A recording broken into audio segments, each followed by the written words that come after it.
여러분, 오늘 이야기는 조금 마음이 불편할 수도 있습니다. 근데요, 불편하다고 피하면 안 되는 이야기이기도 합니다. 특히 60, 70 넘어가신 남성분들께는 더더욱 필요해요. 왜냐하면 지금부터 드릴 이 이야기가 여러분의 남은 인생, 그리고 아내와의 관계를 결정짓는 가장 중요한 이야기가 될 수 있기 때문입니다. 제가 먼저 질문 하나 드릴게요. 한 번이라도 이런 말 들어보신 분 계십니까? 당신이 옆에 있으면 숨이 막혀요. 아니면 이런 말도 있습니다. 혼자 사는 게 훨씬 편해요. 이런 말이 한 번이라도 나왔다면요, 그거 정말 심각한 경고입니다. 어떤 분들은 이렇게 말합니다. 에이, 화나서 잠깐 한 말이지. 금방 괜찮아지겠지. 근데요, 아내의 입에서 이런 말이 나온다는 건 마음속에서 수십 년 동안 쌓이고 쌓인 무언가가 터져 나온 겁니다. 제가 얼마 전에 상담했던 한 부부의 이야기를 들려드릴게요. 72 되신 남편 어르신이 입원을 하셨어요. 큰 병은 아니었고 며칠만 쉬다 오면 되는 그런 입원이었죠. 그런데요, 아내분이 단 하루도 병원에 오지 않았습니다. 제가 그 이유를 들었을 때 정말 충격이었어요. 아내분이 이렇게 말하셨거든요. 원장님, 저는 요양원보다 각자 사는 게 더 편해요. 무슨 말인지 아시겠죠? 남편이랑 사는 게 요양원 생활보다 더 힘들다는 뜻이에요. 제가 남편 어르신께 이 얘기를 전하진 않았습니다. 대신 이렇게 여쭈어봤어요. 어르신, 혹시 마지막으로 아내분한테 뭐라고 하셨습니까? 그랬더니 남편분이 이렇게 말했습니다. 내가 뭐 그렇게 잘못했는데. 여러분, 이 한 문장, 이 문장이요, 아내 마음속에서는 비수처럼 꽂힌 겁니다. 내가 뭐 잘못했는데. 이 말은요, 나는 아무 잘못 없고 네가 유난이라고 말하는 것처럼 들립니다. 아내 입장에선 내가 겪은 아픔과 서러움이 하나도 안 보이는 거죠. 여러분, 이게 남의 이야기 같습니까? 절대 아닙니다. 제가 상담을 하다 보면요, 아내들이 마음을 닫는 순간은 대부분 거대한 사건 때문이 아니에요. 바람을 피웠다거나 큰 소리를 질렀다거나 폭력을 썼다거나, 물론 그런 경우도 있죠. 근데 훨씬 더 많은 케이스는 아주 작은 말버릇 때문에 마음을 닫습니다. 남편은 기억조차 못하는 말들인데 아내는 평생 못 잊습니다. 왜 그런지 아세요? 남편들은 말이 심플하거든요. 하고 싶은 말 있으면 하고, 할 말 없으면 안 하고, 감정도 금방 풀리고. 근데 아내들은 다릅니다. 감정의 기억력이 아주 깁니다. 그리고 말 속에 숨어있는 뉘앙스를 아주 정확하게 기억합니다. 목소리 톤, 표정, 한숨, 말끝, 이런 걸 다 저장해놔요. 그리고 어느 순간 그 저장된 것들이 한 번에 폭발하는 겁니다. 오늘 제가 드릴 이야기는요, 이 폭발을 막는 비밀입니다. 남편분들의 말버릇, 여러분이 무심코 하는 몇 가지 말버릇이 아내 마음속에서는 칼이 된다는 것. 그리고 그 첫 번째 말버릇을 고치기만 해도 부부 사이가 완전히 달라질 수 있다는 것. 그걸 아주 구체적으로 알려드릴 겁니다. 우선 제가 누군지부터 간단히 말씀드릴게요. 저는 지난 25년 동안 노후 심리 상담, 황혼 부부 상담을 해온 사람입니다. 진짜 수백 명의 부부들을 상담하면서 저는 한 가지 결론을 내렸습니다. 부부 사이를 무너뜨리는 건 거대한 사건이 아니라 작은 말버릇이다. 말버릇이 곧 그 사람의 성격이고, 그 성격이 곧 부부의 운명을 결정한다는 뜻입니다. 오늘 첫 편에서 저는 그 세 가지 말버릇 중 첫 번째, 아내 마음을 가장 깊게 상처받게 만드는 첫 번째 말버릇을 말씀드릴 겁니다. 그리고 이 말버릇이 얼마나 위험한지, 바꾸면 어떤 변화가 오는지 실제 사례를 가지고 아주 구체적으로 풀어드릴게요.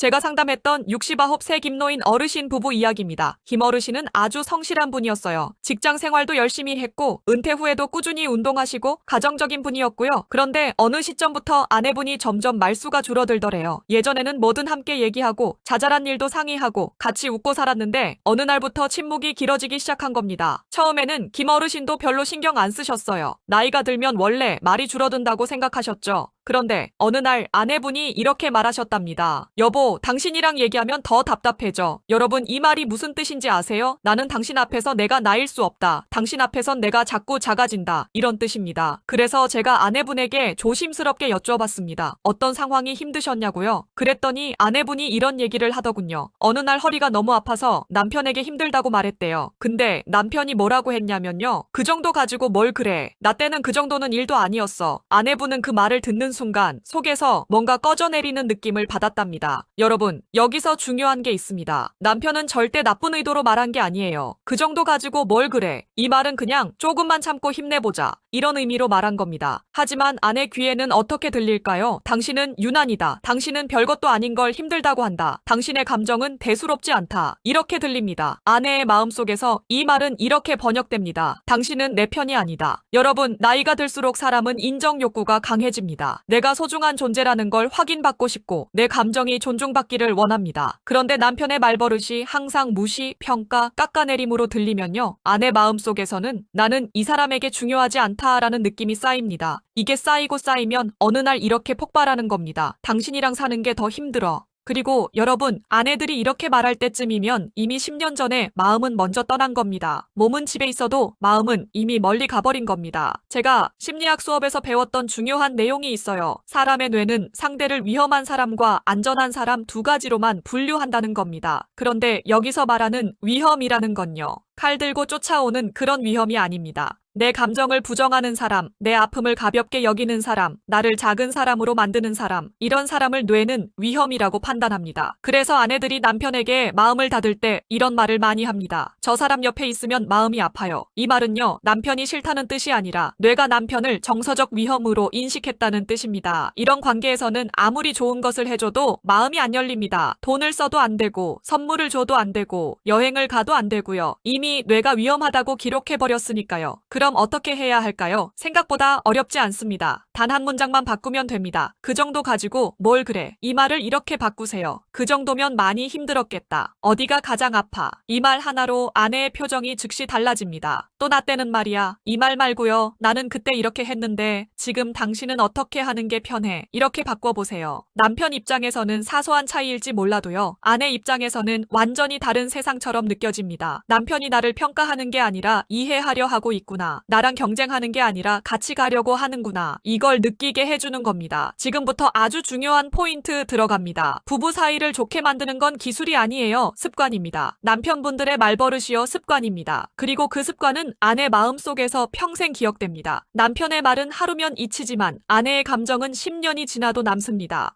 김노인 어르신 얘기로 다시 돌아가 볼까요? 제가 어르신께 그 말을 바꾸는 연습을 해보시라고 했습니다. 아내가 힘들다 하면요, 그 정도 가지고 뭘 그래 하지 말고 어디가 제일 힘들어? 오늘 많이 고생했겠다. 이렇게 말해보라고 했습니다. 그러고 한 달 뒤에 다시 만나 뵀어요. 놀라운 일이 일어났습니다. 아내분의 표정이 완전히 달라져 있었습니다. 아내분이 이렇게 말하셨어요. 원장님, 저는 결혼하고 처음으로 제가 존중받는 느낌을 받았어요. 남편이 제 얘기를 들어주는 사람이구나. 저를 평가하는 사람이 아니라 이해하는 사람이구나. 이걸 알게 되니까 남편 얼굴만 봐도 마음이 편해졌어요. 여러분, 이게 말 한마디의 힘입니다. 나이가 들수록 부부 사이를 망치는 건 사건이 아니라 말버릇입니다. 그리고 나이가 들수록 부부 사이를 다시 회복시키는 것도 말버릇입니다. 여러분이 오늘 딱 한 문장만 바꿔도요, 아내의 표정이 달라지고 말투가 달라지고 집안 공기가 달라집니다. 제가 상담하면서 아내분들한테 가장 많이 들은 말, 그리고 그 말 때문에 부부 사이가 조용히 무너진 경험을 한 분들 이야기, 바로 두 번째와 세 번째 말버릇입니다. 이 두 가지는 정말 조심해야 합니다. 왜냐하면 남편분들은 나는 그런 말 한 적 없는데? 라고 느끼는 반면 아내분들은 저 사람은 평생 나를 비교했고 평생 나를 죄책감 덩어리로 만들었어요 라고 느끼기 때문입니다. 말이 다르게 들리고 감정이 다르게 해석되는 거죠. 그래서 오늘은 이 두 가지 말버릇이 아내 마음을 어떻게 무너뜨리는지, 그리고 어떤 심리 구조를 건드리는지 아주 현실적으로 풀어드릴 겁니다. 특히 오늘 내용은 내 아내가 왜 예전처럼 내게 말하지 않는지, 왜 마음의 문을 닫아버렸는지 그 이유를 정확하게 알게 될 겁니다. 먼저 제가 상담했던 또 다른 부부 이야기부터 해볼게요. 이번에는 70이 되신 박 선생 부부입니다. 이 두 분은 밖에서 보기엔 아주 평범하고 평안한 부부였습니다. 그런데 대화를 나눠보면 아내분의 마음속에는 깊고 오래된 서운함이 한가득이었어요. 남편은 잘 몰랐겠지만요, 제가 아내분에게 조심스레 물어봤습니다. 어떤 게 가장 힘들었냐고요? 그랬더니 아내분이 아주 조용한 목소리로 이렇게 말하시더군요. 원장님, 이 사람은요, 평생 저를 다른 여자들과 비교했어요. 누구는 이렇게 하던데, 누구는 저렇게 하던데, 당신은 왜 못하냐고요? 처음엔 그냥 그러려니 했거든요. 근데 그 말이 10년, 20년 쌓이니까요, 어느 순간 이런 생각이 들었어요. 나는 이 사람의 아내가 아니라 성적표를 들고 사는 학생이구나. 여러분, 이 말 들으셨죠? 성적표. 남편은 그냥 한마디 한 거였어요. 근데 아내는 그것을 성적표처럼 받아온 겁니다. 왜 그럴까요? 여성의 감정 구조 때문입니다. 우리는 흔히 남편은 논리, 아내는 감정이라고 말하잖아요. 근데 이건 너무 단순한 이야기고 더 본질적인 게 있어요. 여성의 감정과 자존감은 관계 안에서 만들어집니다. 즉, 남편이 나를 어떻게 바라보는지가 아내의 자존감 핵심이에요. 그런데 이 핵심을 남편이 비교라는 칼로 베어버리면요, 아내의 자존감은 수십 년에 걸쳐 무너져 버립니다. 제가 한 번은 남편분께 이렇게 여쭤봤습니다. 어르신, 혹시 평소에 다른 사람 얘기 자주 하십니까? 그랬더니 남편이 이렇게 말했어요.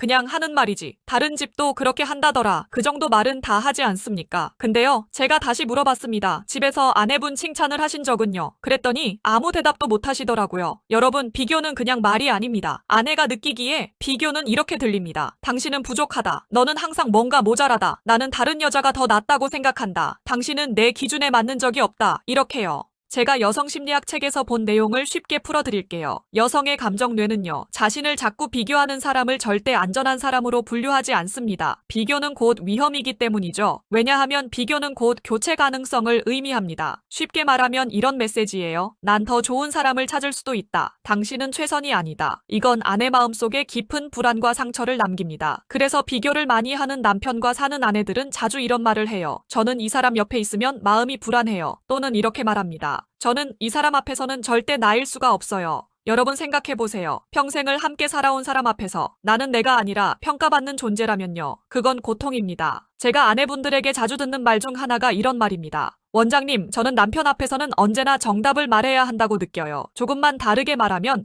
또 비교할 거잖아요. 이 말이 뭘 의미하죠? 남편이 내 편이 아니라 감독이라는 뜻입니다. 감독과 선수 사이에는 절대 친밀감이 생기지 않습니다. 피로만 생기죠. 제가 박 선생 부부에게 권한 게 있어요. 비교하는 말은 금지하고 대신 우리 기준을 만들라고요. 옆집 기준, TV 기준, 친구 기준이 아니라 우리 둘만의 기준을 세우는 겁니다. 예를 들어 이런 식입니다. 여보, 다른 집은 몰라도 우리는 어떻게 하는 게 가장 편할까? 또는 이렇게요. 나는 이렇게 생각하는데 당신은 어때? 당신이 편한 방법을 먼저 얘기해줘. 여러분, 이게 별거 아닌 말 같죠? 그런데 이 문장을 딱 들은 아내들은 표정이 달라집니다. 왜냐하면 남편이 처음으로 비교를 멈추고 나를 온전히 한 사람으로 인정해주는 순간이기 때문입니다. 제가 이렇게 표현한 적이 있어요. 비교는 마음의 문을 잠그는 자물쇠이고 인정은 그 자물쇠를 여는 열쇠다.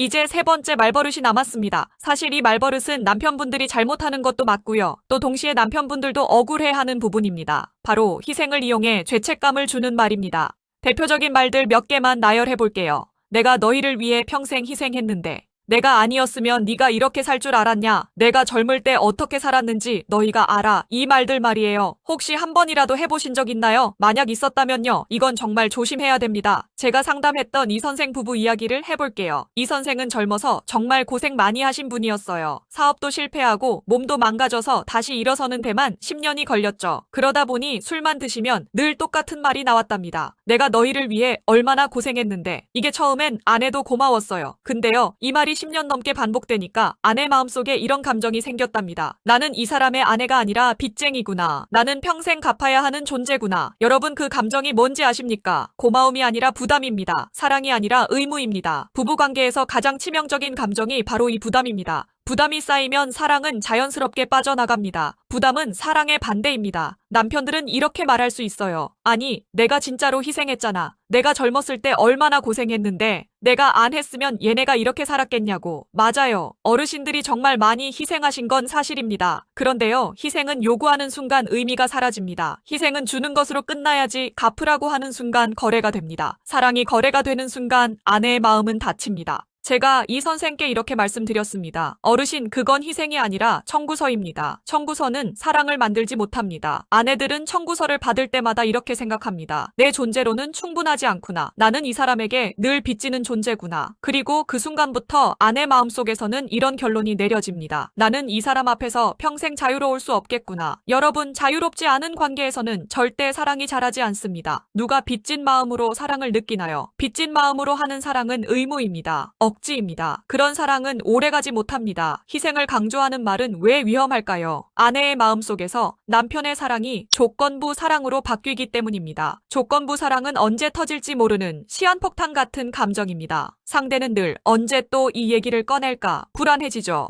그래서 아내들은 점점 말수가 줄어들고 감정 표현이 줄어들고 결국 마음의 문을 완전히 닫습니다. 그럼 이 말버릇은 어떻게 바꿔야 할까요? 방법은 의외로 간단합니다. 희생을 자랑하는 대신 선택을 인정하면 됩니다. 내가 너희 위해 희생했어가 아니라 그때는 내가 이렇게 선택했어. 힘들었지만 지금 생각하면 그 선택 덕분에 우리가 여기까지 온 것 같아. 이 말은요, 청구가 없습니다. 요구가 없습니다. 하지만 깊은 진심과 책임감은 그대로 전달됩니다. 여러분, 말이라는 게 참 신기합니다. 똑같은 이야기라도 어떤 말로 하느냐에 따라 감정이 완전히 달라지거든요. 그리고 말은 기억보다 더 오래 갑니다. 왜냐하면 말 뒤에는 감정이 함께 저장되기 때문입니다. 남편은 말만 기억하지만 아내는 그 말이 준 감정을 함께 저장합니다. 그래서 남편이 내가 언제 그런 말 했어? 라고 해도 아내 마음속에는 그 감정이 똑같이 아프게 남아 있습니다. 마지막으로 왜 그 사소한 말버릇 하나가 아내 마음을 완전히 닫아버리는지, 그리고 그 말버릇을 고칠 수 있는 가장 현실적인 방법이 무엇인지 아주 깊고 아주 실전적으로 알려드릴 겁니다. 먼저 이 질문부터 드려볼게요. 여러분은 아내와 말하다가 이런 경험 없으십니까? 별말 아닌데 아내가 갑자기 표정이 어두워지고 갑자기 말수가 줄고 저 방으로 들어가 버리는 그 순간 남편들은 이렇게 말하죠. 에이, 또 왜 저래? 뭐가 문제였어? 근데요, 아내의 뇌에서는 이미 몇십 년 전의 상처가 다시 꺼내지고 있습니다. 아내들은 남편이 무심코 한 말에서 과거의 서운함과 비교당했던 기억과 평가받았던 순간을 전부 같이 떠올립니다. 그래서 남편은 말 한마디 한 것뿐인데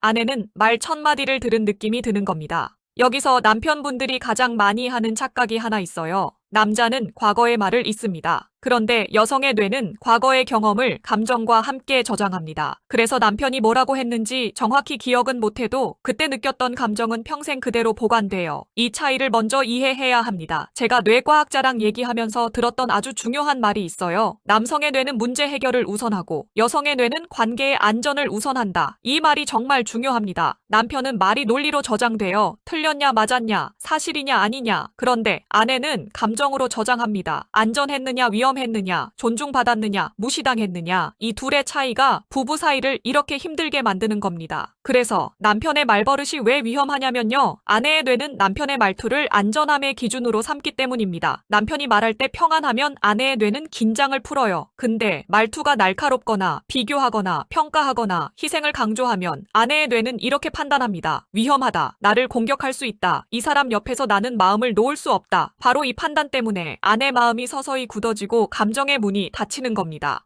저는 상담하면서 수백 명의 아내를 만났어요. 그런데 정말 놀라운 게 뭐냐면요, 이혼을 고민하는 아내들 대부분이 이런 말을 합니다. 남편이 나를 때리거나 외도를 해서가 아니에요. 다들 이렇게 말합니다. 저는 남편 옆에서 마음이 편했던 적이 없어요. 저는 남편이랑 있을 때 늘 평가받는 느낌이 들어요. 저는 남편이랑 말할 때 숨이 막혀요. 이게 무슨 뜻인지 아시겠죠? 말 자체가 문제가 아니라 말버릇 때문에 아내의 뇌가 불안해지는 겁니다. 이쯤 되면 남편분들이 이렇게 말하실 수도 있어요. 아니, 나는 아내를 사랑해. 나도 가족 위해 고생했고 욕심 없이 살았고 바람도 안 피웠고 돈도 다 갖다 줬는데 도대체 뭐가 문제냐고. 제가 아주 정확하게 말씀드릴게요. 사랑은 말투로 전달됩니다. 절대 행동으로만 전달되지 않습니다. 남편은 나는 성실했는데 왜 몰라주냐고 하고, 아내는 나는 말투가 너무 힘들어서 감정이 죽어버렸다고 말합니다. 이 간극이 평생 싸움을 만드는 겁니다. 그래서 이제부터는 아주 현실적인 이야기로 넘어갈게요. 말버릇 하나가 아내 마음을 어떻게 무너뜨리는지 실제 사례를 통해 보여드릴게요. 제가 상담했던 67세 김 선생님 부부 이야기입니다. 김 선생님은 평생 군인으로 살다가 퇴직하신 분이에요. 아주 강직하시고 성실하시고 말씀이 과묵하신 분이었습니다. 그런데 아내분은 속이 까맣게 타들어가고 있었어요. 남편의 말투가 너무 차갑고 너무 명령조이고 늘 평가하듯이 말해서요. 아내분이 이렇게 말하셨습니다. 원장님, 저는 이 사람 옆에만 있으면 몸이 먼저 긴장돼요. 남편이 집에 들어오면 공기가 바뀌어요. 이 말 들으니까 남편분 얼굴이 굳어지더라고요.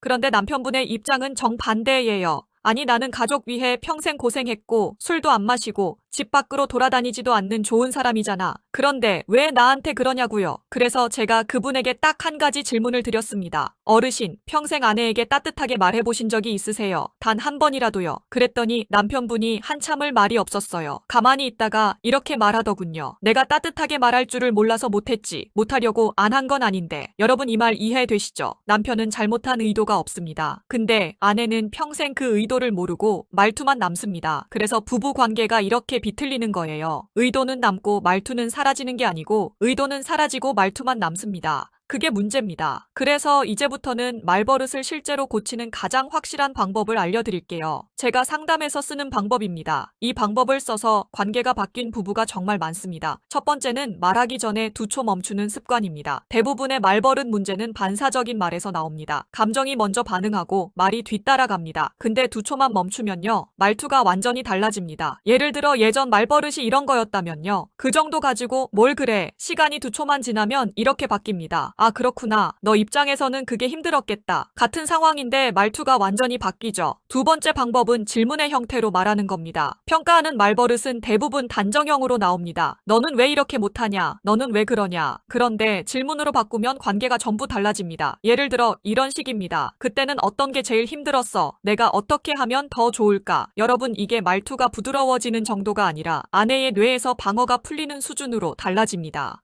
세 번째 방법은 제일 강력합니다. 칭찬을 습관화하는 겁니다. 남편분들은 이렇게 말합니다. 아니, 잘하는 것도 없는데 뭘 칭찬하냐고. 근데요, 칭찬은 잘한 걸 칭찬하는 게 아니라 존재를 인정하는 겁니다. 예를 들어 이런 말들입니다. 당신이 있어서 내가 든든하다. 오늘 당신 말 들으니까 내가 생각 못했던 걸 알게 됐다. 이런 말들은요, 아내의 뇌에서 옥시토신이라는 호르몬을 분비시켜서 남편을 안전한 사람으로 판단하게 합니다. 그러면 아내는 마음의 문을 열기 시작합니다. 자, 이제 마지막 이야기를 해야겠네요. 제가 상담했던 부부 중에서 가장 극적으로 관계가 바뀐 분 이야기입니다. 70을 넘긴 부부였어요. 남편은 평생 권위적인 사람이었고 말투가 거칠었습니다. 아내는 평생 참아오다가 어느 날 이렇게 말했습니다. 이제는 더는 못 참겠습니다. 그냥 이 사람 옆에 있으면 가슴이 조여요. 그래서 제가 남편에게 딱 하나만 부탁드렸습니다. 말투를 바꾸는 연습 30일만 해보시라고요. 남편분이 처음엔 무슨 말인지도 모르고 시작했어요. 근데 2주쯤 지났을 때 아내분이 진료실에 오셔서 울면서 이렇게 말했습니다. 원장님, 남편이 달라졌어요. 어제는 제가 힘든 표정을 짓고 있었더니 괜찮냐고 먼저 물어봤어요. 남편 입에서 괜찮냐는 말을 처음 들었어요. 제가 평생 듣고 싶었던 말이에요. 여러분, 이 이야기에서 중요한 건요, 남편이 큰 걸 한 게 아닙니다. 말투를 바꿨을 뿐이에요. 그런데 그 말투가 아내에게는 평생의 상처를 메우는 약이 됐습니다. 여러분, 제가 오늘 계속 강조하는 게 있습니다. 말버릇 하나 바꾸면 관계가 달라진다는 건 단순한 말이 아닙니다. 실제로 부부가 변합니다. 사랑이 다시 깨어납니다. 나이와 상관없이요. 70이든 80이든 말투가 달라지면 마음도 달라집니다. 그래서 마지막으로 여러분께 질문 하나 드리겠습니다. 오늘 당신은 어떤 말버릇을 버리시겠습니까? 그리고 어떤 말버릇을 새로 시작하시겠습니까? 당신이 이 한 가지 선택만 해도 아내의 마음은 정말 눈에 띄게 달라질 겁니다. 오늘 영상이 누군가에게는 새로운 시작이 되기를 진심으로 바랍니다. 혹시라도 주변의 말 때문에 힘들어하는 형님이나 누님이나 지인이 있다면 이 영상을 꼭 공유해주세요. 말투 하나 바꾸는 것이 누군가의 노후를 살릴 수도 있습니다. 오늘 끝까지 함께 해주셔서 감사합니다.